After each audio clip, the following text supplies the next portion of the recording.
Fala pessoal, sejam todos bem-vindos. Bora aqui para mais um conteúdo, mais uma notícia, trazendo para vocês as últimas informações diretamente de Brasília. Pessoal, vamos aqui com comentários do canal Braddock Show, já deixando os créditos ao canal do Braddock Show na plataforma do YouTube. Se não é inscrito no canal, se inscreva, deixe seu like e o seu comentário, que isso faz uma enorme diferença para a gente aqui dentro da plataforma.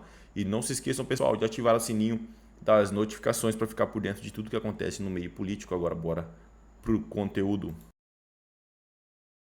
Aconteceu desde o dia 8 de janeiro aqui no Brasil. O PL lidera, com 81 assinaturas, seguido pela União Brasil com 36, o Republicanos com 24, o PP com 21, o MDB com 19 e o PSD com 16 apoiadores. Entre os partidos de esquerda, apenas o Solidariedade contribuiu com assinaturas para o requerimento, enquanto o PT, o PSOL e o PCdoB se opõem. Parlamentares favoráveis esperam conseguir as 6 assinaturas restantes nos próximos dias para levar o projeto diretamente ao plenário. Então, vou começar perguntando ao nosso deputado federal, Alexandre Ramagem, na sua opinião, quanto tempo demorará, deputado, para que se alcance essas assinaturas que estão faltando? E uma vez apresentado o PL da urgência e o plenário votar esse PL, qual as chances, na sua opinião, desse PL ser aprovado pelo Legislativo? Caute, eu Olha, vou acrescentar uma pergunta misteriosa para ele. O Partido Liberal tem 88 parlamentares, só 81 assinados. Cadê os 7? exatamente, Serrão. O número que está faltando, até menos. E dou aqui a notícia que já subiu para 252 assinaturas. Então faltam apenas 5. Eu acredito que em a 2 semanas a gente já consiga essas assinaturas. Foram assinaturas conseguidas de parlamentar por parlamentar. O que é de praxe para regime de urgência, que leva um projeto direto para o plenário, sem passar para todas as comissões que a eles são designadas, geralmente é feita com a assinatura dos líderes.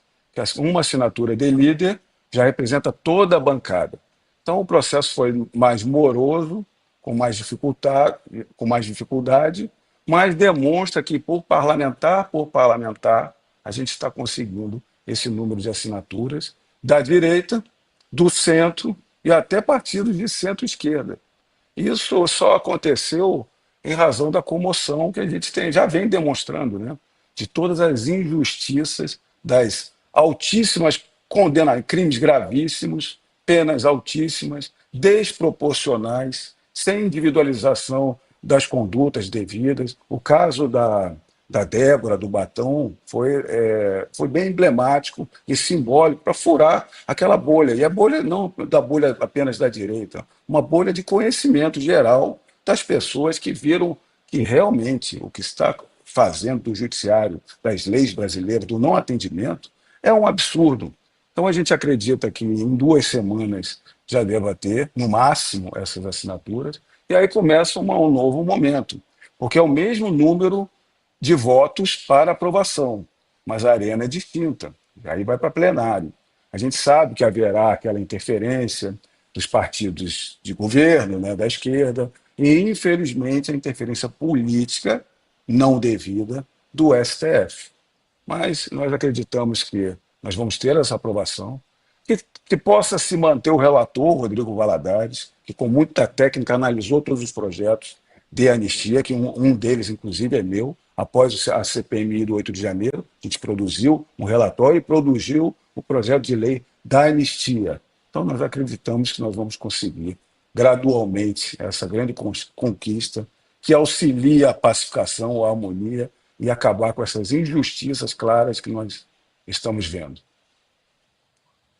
Darcio, na sua opinião, uma vez que o deputado Ramagem estava explicando para a gente, uma vez que esse PL chegar no plenário, o que vai acontecer e qual a chance de uma ingerência do governo federal via emendas parlamentares e do STF via telefonemas, no mínimo ameaçadores, né, para deputados e depois senadores que decidirem apoiar esse PL?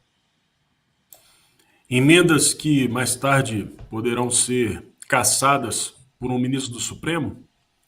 Eu acho que essa fase está começando a ser deixada para trás. O que a gente está vendo é truculência. Eu vi uma declaração do Sóstenes sobre quem já assinou, que me assustou um bocado. Ele falava que existe a possibilidade de que o governo possa interferir já agora, se ele divulgar a lista de daqueles que já assinaram, de forma que esses deputados teriam que retirar a assinatura. É mais ou menos o sistema venezuelano.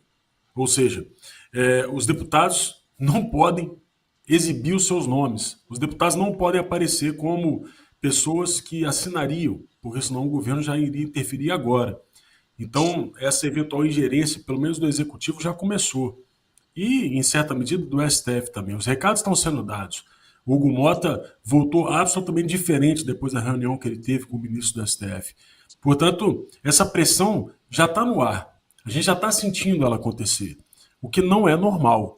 Numa democracia normal, um tipo de matéria dessa, as pessoas criam hot site, a população debate, os parlamentares dão entrevista, tomam posição, fazem debates a favor e contra. Isso numa democracia normal. O que essa proposta está mostrando é que o Brasil já deixou de ser uma democracia há muito tempo. É isso, Caúde. Pois é, vamos ver então como será esse momento. Inclusive, poderia chegar a essas 5 assinaturas durante o Bradock Show e com certeza a gente vai dar essa notícia ao vivo, caso chegue, mas vamos continuar falando sobre o Legislativo, porque o Conselho de Ética da Câmara dos Deputados decidiu pela cassação do mandato do deputado Glauber Braga, do PSOL do Rio de Janeiro. Isso após o episódio de agressão a um empresário que estava lá na Câmara dos Deputados questionando, né, alguns posicionamentos do seu partido. Agora, a decisão foi tomada pela maioria dos membros do colegiado, que considerou que o parlamentar quebrou o decoro ao agredir fisicamente o empresário dentro da Casa Legislativa. Braga havia protagonizado um confronto com o fundador do Movimento Brasil Livre, o MBL, o Renan Santos, durante um evento na Câmara em abril. O processo foi relatado pelo deputado Guilherme Boulos, do PSOL, que, surpreendentemente, votou pela cassação de seu colega de partido. A decisão ainda precisa ser confirmada pelo plenário da Câmara, onde são necessários 257 votos para a perda do mandato. Vamos ouvir o vídeo da violência que Braga cometeu contra o Renan Santos e depois a gente volta para os comentários. Vai pra fora, deputado! Muito bem! Isso! Olha isso, batendo! Deputado federal! Deputado federal! Que isso, deputado?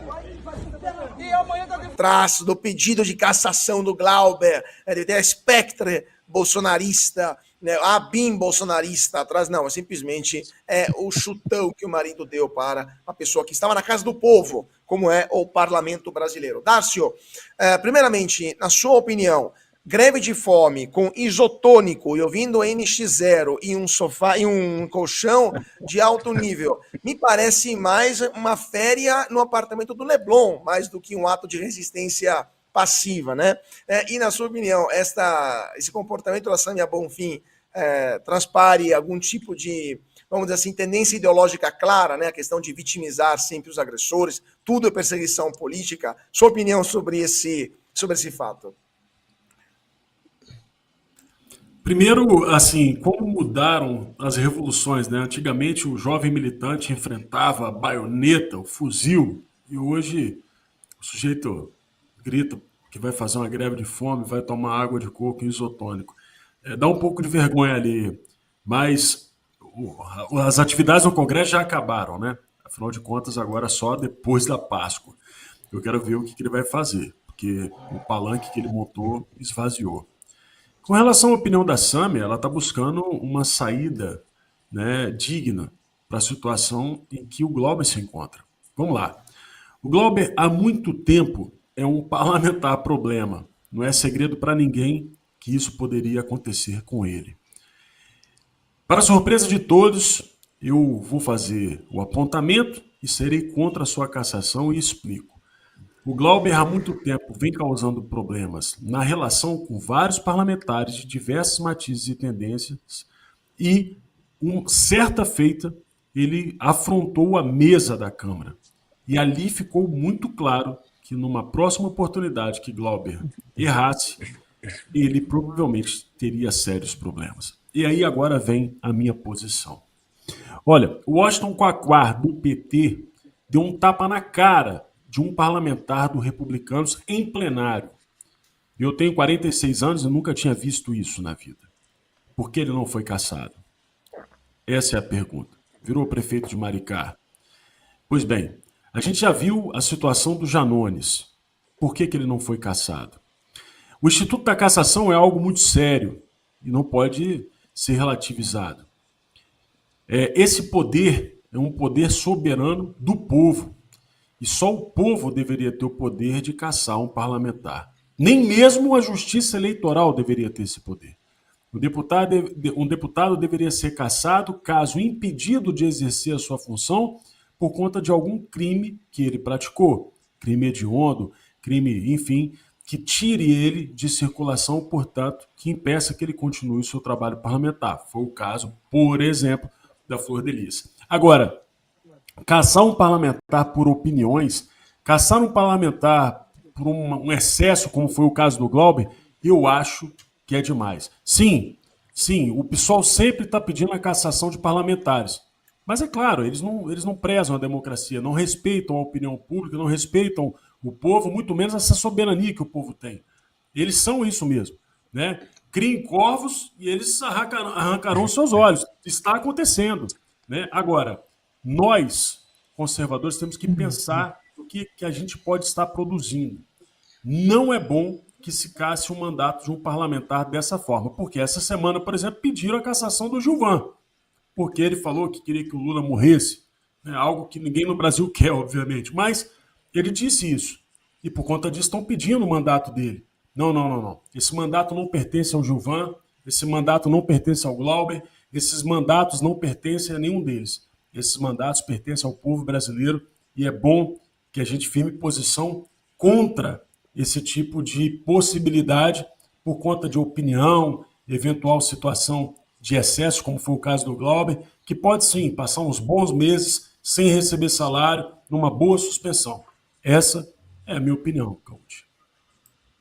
Pois é, né? É um debate esse sobre onde, claramente, do ponto de vista das falas, né, do deputado federal, ele é inviolável, pode dizer qualquer coisa, inclusive a atrocidade que foi falada pelo deputado sobre o Lula, né? Mas as falas são violentas. Agora, ataque físico é um pouco mais complicado, né? É algo, violência física, como Coacual, como no Glauber Braga, começa a ser outra coisa, né? Mas de fato é algo que poderia criar um precedente complicado e utilizado contra a direita no futuro.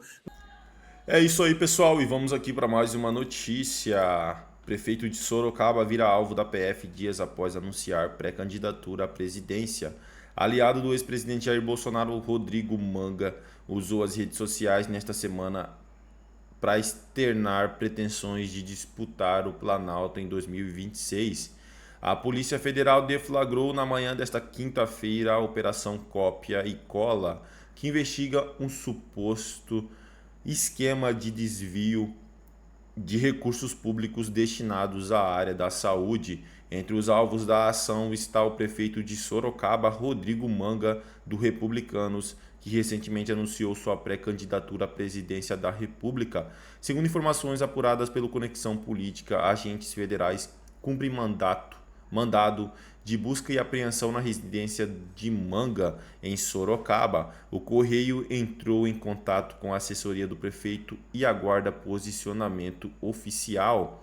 A operação mobiliza mais de 100 policiais federais e cumpre 28 mandados de busca e apreensão em 12 municípios paulistas, incluindo Sorocaba, São Paulo, Osasco, Santos e São Bernardo do Campo.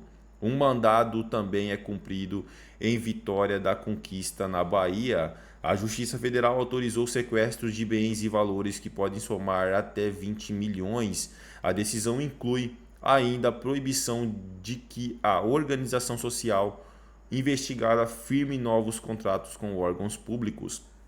As investigações tiveram início em 2022, após suspeitas sobre a contratação de uma para gerenciar serviços de saúde em Sorocaba. Segundo a PF, foram identificadas irregularidades como lavagem de dinheiro com uso de depósitos em espécie, pagamentos de boletos e transações imobiliárias. Os investigados poderão responder por crimes como corrupção ativa e passiva, peculato, lavagem de dinheiro, contratação direta ilegal e fraude em licitação. É isso aí, pessoal. Agradeço a vocês pela companhia. Desde já agradeço.